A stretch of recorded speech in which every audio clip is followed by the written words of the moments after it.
Assalamualaikum warahmatullahi wabarakatuh. Saya Weliza Gustia dari Fakultas Ekonomi Bisnis jurusan Akuntansi. Saya akan membahas tugas besar 1 teori ekonomi dengan judul Pasar Persaingan Sempurna pada masa pandemi COVID-19.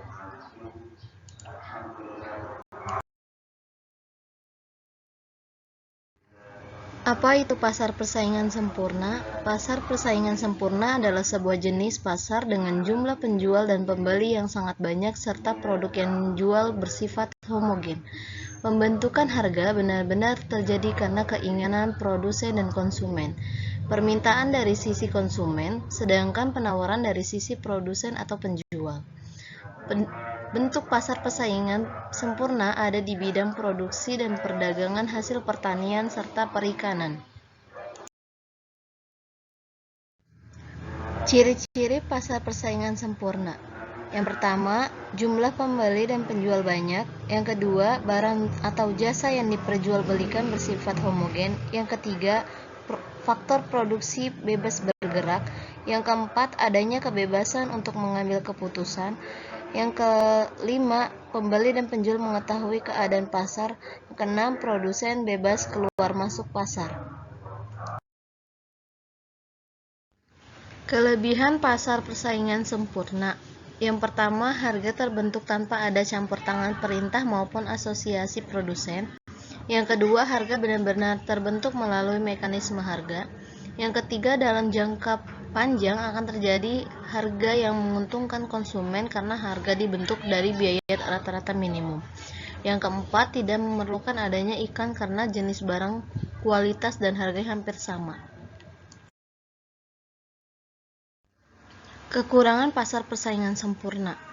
Yang pertama, keuntungan yang diterima dalam skala normal, sehingga beberapa perusahaan sulit menyediakan dana untuk pengembangan. Yang kedua, konsumen dapat merasa jenuh. Alasannya, produknya bersifat homogen sehingga membatasi pilihan konsumen. Yang ketiga, persaingan sempurna dapat menimbulkan biaya sosial. Perusahaan dalam pasar persaingan sempurna selalu berusaha mencapai ongkos produksi yang minimal. Strategi penjualan pasar persaingan sempurna selama pandemi. Yang pertama, perkuat hubungan dengan pelanggan. Yang kedua, buat promosi penjualan yang tepat. Yang ketiga, jangan panik dan jangan berhenti menjual. Yang keempat, menjual sekreatif mungkin untuk minat pembeli selama pandemi. Yang kelima, selalu membuat produk baru untuk menarik pembeli. Tahun 2020 yang baru saja berlangsung selama kurang lebih 4 bulan lamanya bisa dikatakan sebagai tahun yang berat bagi Indonesia, di mana pada tahun ini berbagai masalah datang bertubi-tubi seakan tiada hentinya.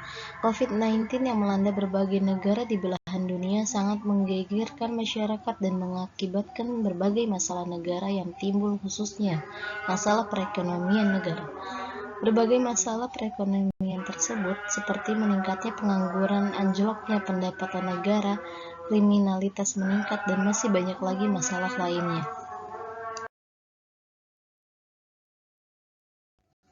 Dari permasalahan ekonomi tersebut berakibat terjadinya kegagalan pasar. Kegagalan pasar merupakan suatu kondisi pasar yang gagal dalam melaksanakan fungsinya untuk mengalokasikan sumber-sumber ekonomi secara efisien dalam menghasilkan barang-barang dan jasa-jasa. Dalam hal ini, mekanisme pasar tidak dapat berjalan secara efisien dalam mengalokasikan sumber-sumber ekonomi yang ada dalam masyarakat.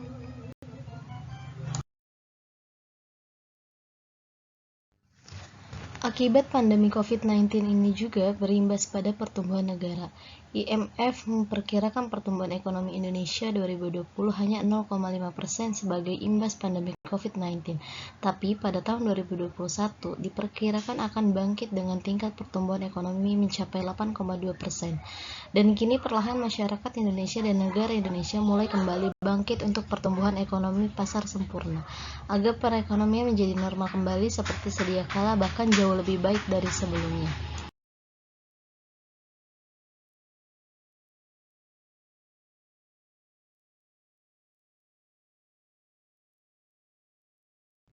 Sekian dari presentasi saya. Wassalamualaikum warahmatullahi wabarakatuh. Terima kasih.